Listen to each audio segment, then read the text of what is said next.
Bom dia, crianças! Vamos iniciar nossa aula de Geografia. Hoje vamos fazer um resumo sobre as cidades e suas relações. Vamos falar de rede urbana. Com o crescimento das cidades, a influência das atividades urbanas sobre o campo aumentou, porém as atividades típicas do ambiente rural não desapareceram. Existe uma interação campo-cidade. Vamos entender melhor. Enquanto o campo ele produz os alimentos ou a matéria-prima que serão consumidos e utilizados na cidade, é nos centros urbanos que são produzidos os maquinários, os fertilizantes, os insumos que permitem a melhoria das condições de produção do campo. Então, podemos entender que o campo precisa do serviço que acontece na cidade e a cidade precisa do que é produzido também no campo. Além disso, existe a relação entre uma cidade e outra cidade, né?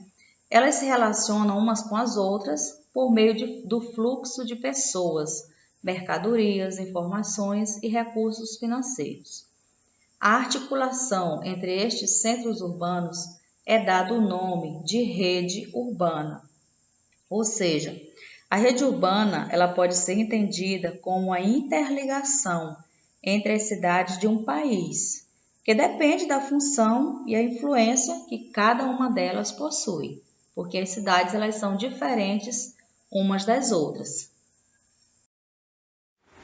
Então, crianças, observando essa variação de oferta de serviços, de negócios, mercadorias, infraestrutura e potencial econômico, o IBGE fez uma classificação das cidades brasileiras, criando entre elas uma hierarquia, que é o poder de influência que uma cidade exerce sobre outras cidades e espaços.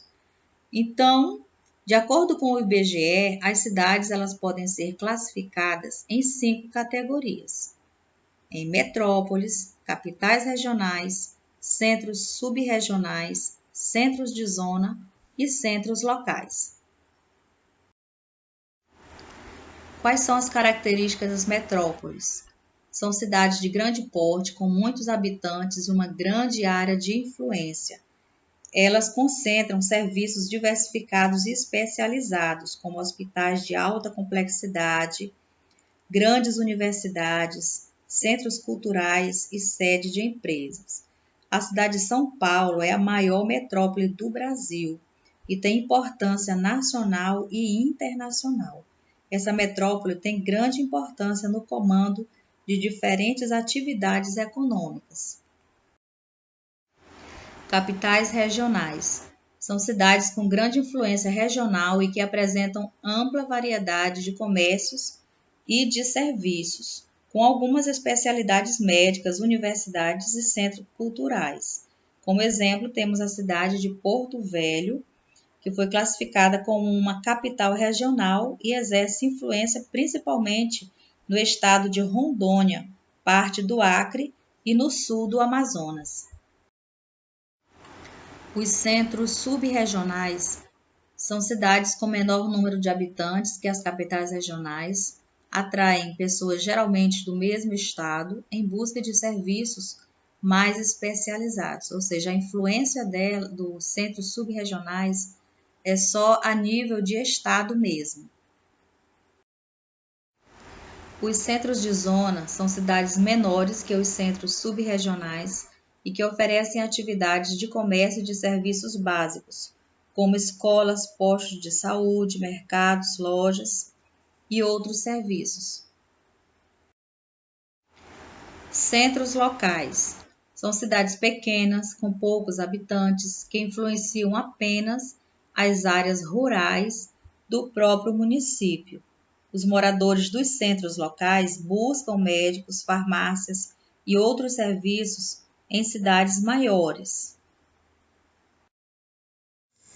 Grandes cidades, pouca infraestrutura. As cidades brasileiras cresceram rapidamente, mas os investimentos públicos em infraestrutura urbana não acompanharam esse crescimento. Crianças, vamos entender melhor a causa da maioria dos grandes problemas que existem nas grandes cidades, como estes que você está visualizando. Tudo começou a partir de 1940, porque até essa data a maioria da população vivia em área rural, né? Mas a partir de 1940, quando o Brasil inicia seu processo de industrialização, e então o êxodo rural passa a ser intenso. É quando as cidades começam a receber uma grande quantidade de pessoas interessadas nas atividades urbanas, especialmente as ligadas à indústria. Todos queriam melhor qualidade de vida trabalhando nas cidades. Então, isso fez com que as cidades crescessem de maneira muito rápida. E esse crescimento ele não foi acompanhado de planejamento. Então, as cidades não cresceram de maneira ordenada. E o mercado de trabalho, né, não absorveu todos os indivíduos. Quer dizer, não houve trabalho suficiente para tão grande quantidade de pessoas. E esse crescimento, ele gerou problemas conhecidos no Brasil todo. Praticamente todas as capitais do Brasil, elas enfrentam os mesmos tipos de problemas. Como exemplo, temos a rede de abastecimento de água tratada, que nem todos os cidadãos da cidade grande têm acesso, a rede de coleta de tratamento de esgoto, a rede de energia e iluminação pública, o sistema de coleta e tratamento do lixo e de serviços de limpeza pública são alguns exemplos dos grandes problemas enfrentados nas capitais do Brasil. Outro grande problema nas áreas urbanas é a ocupação de áreas inadequadas à habitação, né? Então, nas grandes cidades, alugar ou comprar casas nos centros ou mesmo na periferia das grandes cidades representa um custo elevado para a população de baixa renda. Por isso, muitas pessoas não têm condições de arcar com esses custos, constroem suas moradias em terrenos mais baratos, com infraestrutura precária e distantes das áreas centrais. E o que acontece é que essas pessoas que vivem em áreas inadequadas à habitação ficam sujeitos a problemas como deslizamento de terra e inundações, como você está observando. A maior parte da população das cidades depende do transporte público para ir ao trabalho, à escola ou às compras, mas esse deslocamento nem sempre é fácil. Vamos conhecer alguns dos problemas que a população enfrenta ao utilizar o transporte público, principalmente nas grandes cidades. Número reduzido de ônibus e de trens em circulação para atender ao grande número de passageiros, ou seja, a oferta de transporte público é menor que a quantidade de pessoas que está precisando desse serviço, né, desse transporte. O outro problema é a falta de linhas de ônibus, de trens e de metrôs que interligam os locais da cidade.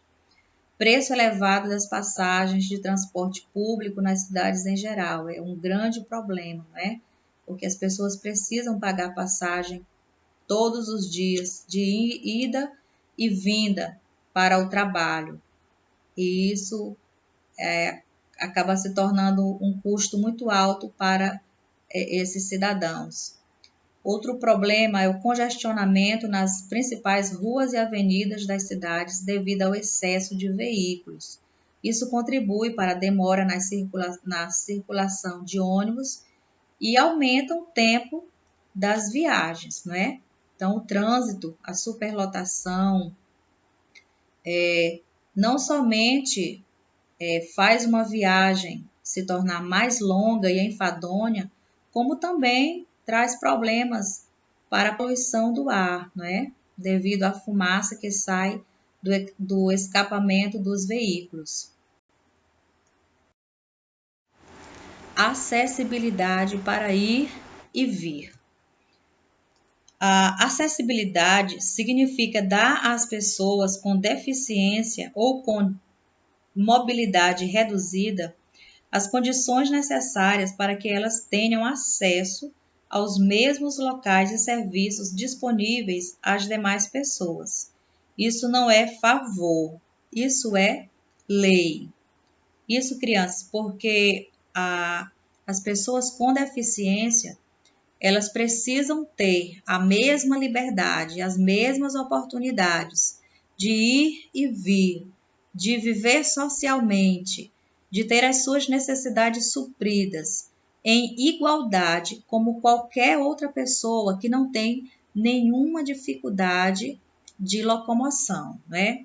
Então, o direito de ir e vir, ele está expresso na Constituição Federal, né, na nossa lei maior, de 1988, que diz: todo cidadão tem direito de se locomover livremente nas ruas, nas praças, nos lugares públicos, sem temor de serem privados de locomoção, não é?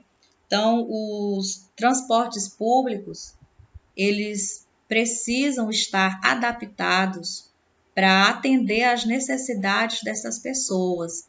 Não somente o transporte público, mas as ruas, as calçadas, as entradas em prédios públicos, tudo precisa estar adaptado para atender a todos os cidadãos, independente de suas dificuldades.